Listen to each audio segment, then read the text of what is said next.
नमस्कार, मानस मिश्रा और news India में आप सभी का बहुत बहुत स्वागत करता हूं। सुप्रीम कोर्ट में चीफ जस्टिस ऑफ इंडिया ने राष्ट्रपति पर सुनाए गए उस फैसले को पलट दिया जहां 3 महीने की डेडलाइन महज 2 जजों की कमेटी ने अनुच्छेद 142 का इस्तेमाल करके यहां पर फैसला सुनाया था। मार्च के महीने में यह याचिका तमिलनाडु सरकार के द्वारा दायर की गई थी और उस याचिका को दायर करने वाले तमिलनाडु सरकार थी, लेकिन जो वकील थे वो कपिल सिब्बल थे।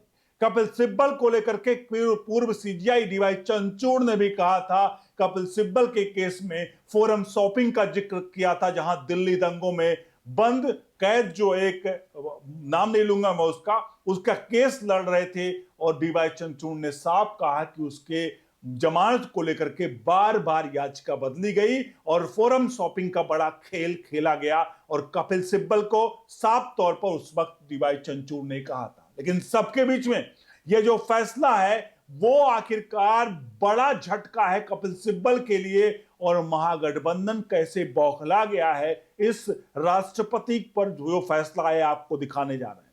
अनुरोध करेंगे इस वीडियो के कमेंट बॉक्स में अपनी राय प्रतिक्रिया जरूर दीजिएगा और वीडियो को लाइक शेयर जरूर करेगा, क्योंकि सुप्रीम कोर्ट ने राष्ट्रपति द्रौपदी मुर्मू की रेफरेंस पर अपनी एडवाइजरी ओपिनियन सुनाई है, जिसमें चीफ जस्टिस के बेंच ने स्पष्ट किया है कि गवर्नर विधानसभा के बिलों पर अनिश्चितकालीन देरी या पॉकेट वीटो का इस्तेमाल नहीं कर सकते हैं।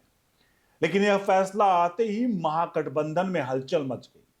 विपक्षी नेताओं ने इसे केंद्र की जीत बता रहे हैं, जबकि तमिलनाडु के मुख्यमंत्री एम के स्टालिन ने साफ कहा कि राज्य अधिकारों की यह लड़ाई जारी रहेगी।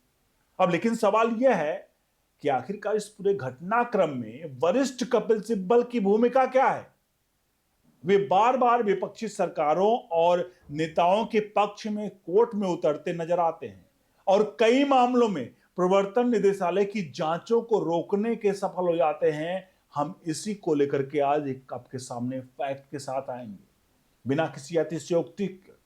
पहले थोड़ा सा समझ लीजिए इस पूरे केस को, जहां रेफरेंस को लेकर राष्ट्रपति के रेफरेंस को लेकर के फैसला आया और इसके विपक्ष में खड़े हुए थे कपिल सिब्बल, और कपिल सिब्बल ने कैसे महज 2 जजों की कमेटी, जरा एक बार सोच कर देखिएगा, तमिलनाडु सरकार की याचिका आती है और वो याचिका की सुनवाई 2 जजों की कमेटी करती है और 2 जजों की कमेटी आनन फानन में अनुच्छेद 142 का इस्तेमाल करके, पूर्ण न्याय का इस्तेमाल करके, सबको दरकिनार करके राष्ट्रपति को आदेशित कर देती है, निर्देशित कर देती है कि आपके समक्ष कोई विधेयक आता है तो आपको 3 महीने में उस विधेयक पर मुहर लगानी होगी, नहीं तो विधेयक एज इट इज मान्य मान लिया जाएगा। आप सिग्नेचर करिए या ना करिए, एक दिमाग में आपके एक बात तो आएगी कि संवैधानिक पद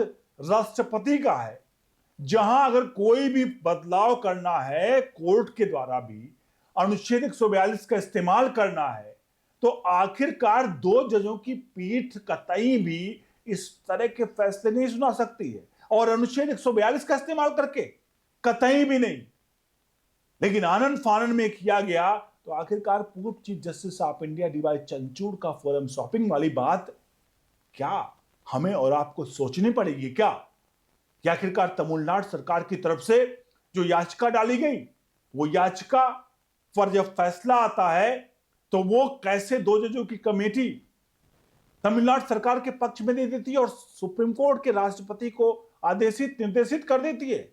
उसके बाद राष्ट्रपति को पत्र लिखना पड़ता है, रेफरेंस लेटर लिखना पड़ता है रेफरेंडम की, भाई एक आखिरकार है क्या, ये क्या चल रहा है, और ये सवाल पूछते हैं। उसके बाद 5 जजों की कमेटी बैठती है जिस अनुच्छेद 142 का इस्तेमाल करके इस पूरे के पूरे जो बिल को राष्ट्रपति के खिलाफ लाया गया था उसको अनुच्छेद 142 के ही काट किया जाता है, नहीं उसी से ही काटा जाता है।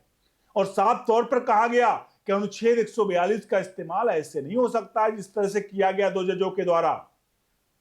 अब आइए बढ़ते हैं कि इस रेफरेंस के और कपिल सिब्बल की तरफ, क्योंकि कपिल सिब्बल कैसे पूरा खेल करते हैं। सबसे पहले आइए समझते हैं राष्ट्रपति का रेफरेंस आखिर आया कहां से और कैसे।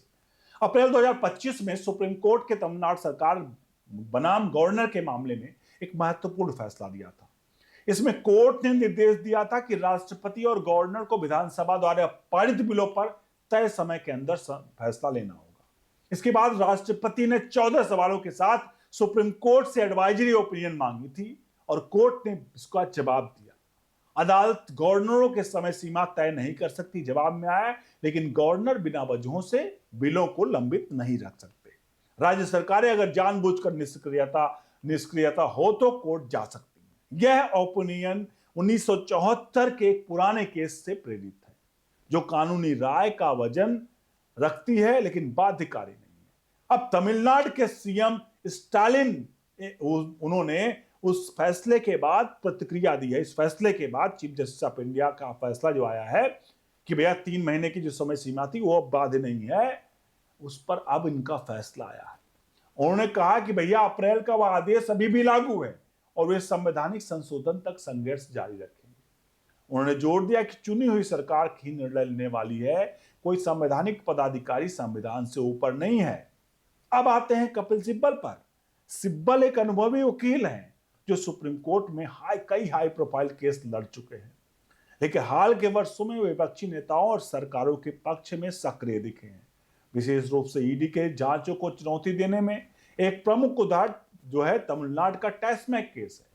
टैस्मैक यानी तमिलनाडु स्टेट मार्केटिंग कॉर्पोरेशन, जो राज्य सरकार का शराब रिटेलर का संस्थान है। 2025 में ईडी ने इस पर मनी लॉन्ड्रिंग का और भ्रष्टाचार के आरोप को लगाकर जांच शुरू की।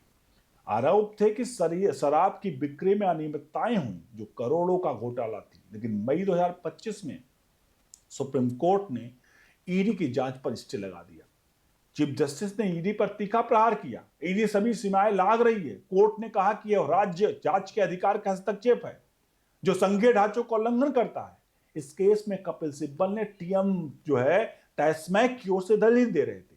बता दें कुल मिलाकर 1000 करोड़ का घोटाला है जिसको लेकर के ईडी जांच कर रही थी। और टैस्मैक जो है वो तमिलनाडु सरकार की, यही तमिलनाडु जो अभी जो स्टालिन है उन्हीं की सरकार का एक खेल है, 1000 करोड़ रुपए का। और उस केस में भी कपिल सिब्बल ही हैं, इस दलील दे रहे हैं। अब इस सबके बीच में कपिल सिब्बल जब दलील दे रहे थे तो उन्होंने आर्ग्यू किया कि ईडी का एक्शन अत्यधिक है, महत्वपूर्ण डेटा जब्त किया गया है, यह संघीय ढांचे का उल्लंघन है। अक्टूबर 2025 में कोर्ट ने स्टे और बढ़ा दिया और ईडी के सर्च, सीजर या आगे जांच के लिए रोक दिया। सिब्बल की दलील साफ रही और ईडी को पीछे हटना पड़ा। लेकिन सवाल यह है, यह सिर्फ कानूनी तर्क था या राज्य सरकार के हितों की रक्षा करना था? तमिलनाडु सरकार ने सिब्बल को हायर किया था और इस केस के उनकी फीस का खुलासा नहीं हुआ, लेकिन सामान्यतः सुप्रीम कोर्ट की उनकी प्रति अपीयरेंस फीस 15 से 20 लाख रुपए बताई जाती है। अगर केस लंबा चला तो कुल फीस करोड़ों तक पहुंच सकती है। यह अकेला केस नहीं है, सिब्बल विपक्षी सरकारों और नेताओं के कई केस लड़ चुके हैं।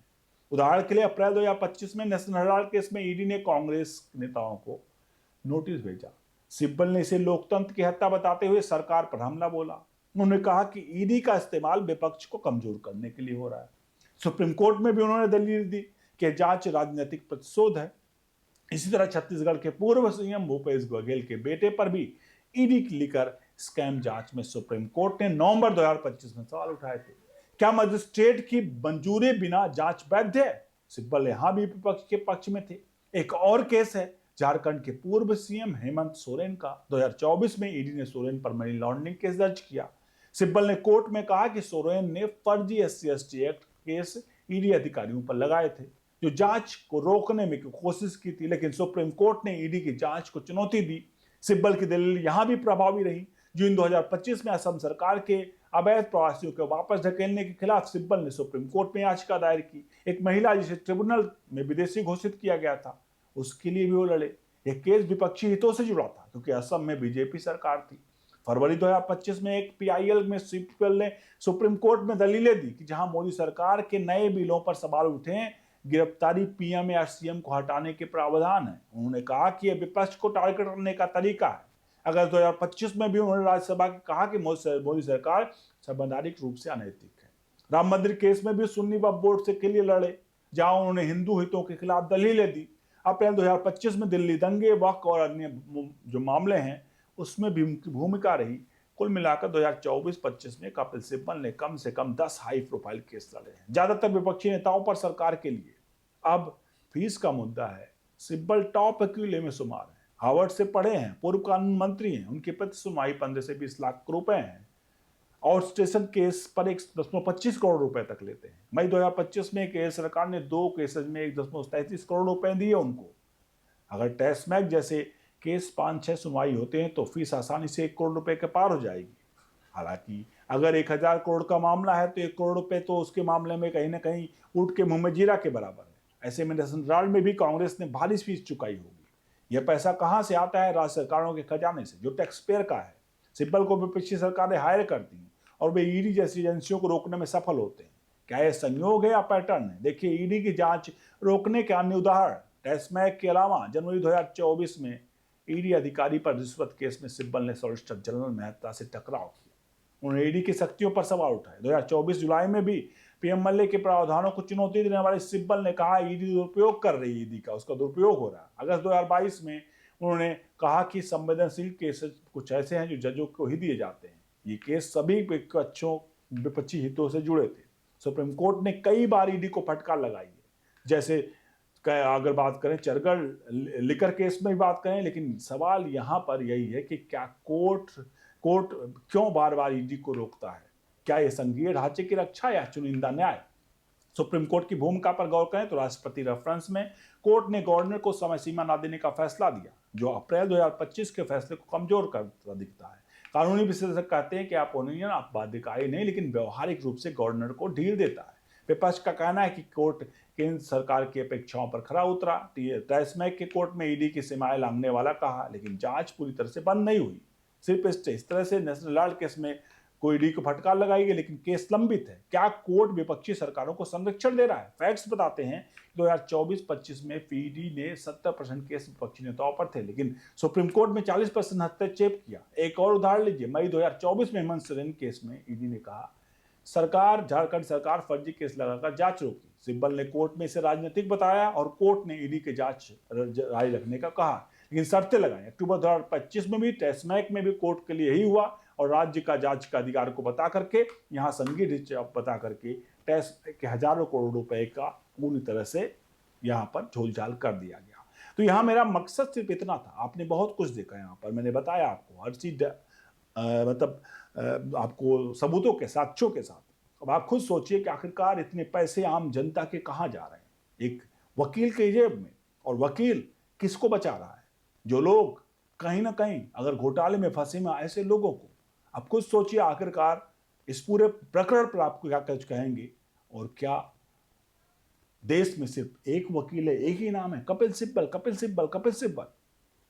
इस पर जवाब जरूर दीजिए। बने रहिए इंडिया के साथ। बहुत बहुत धन्यवाद।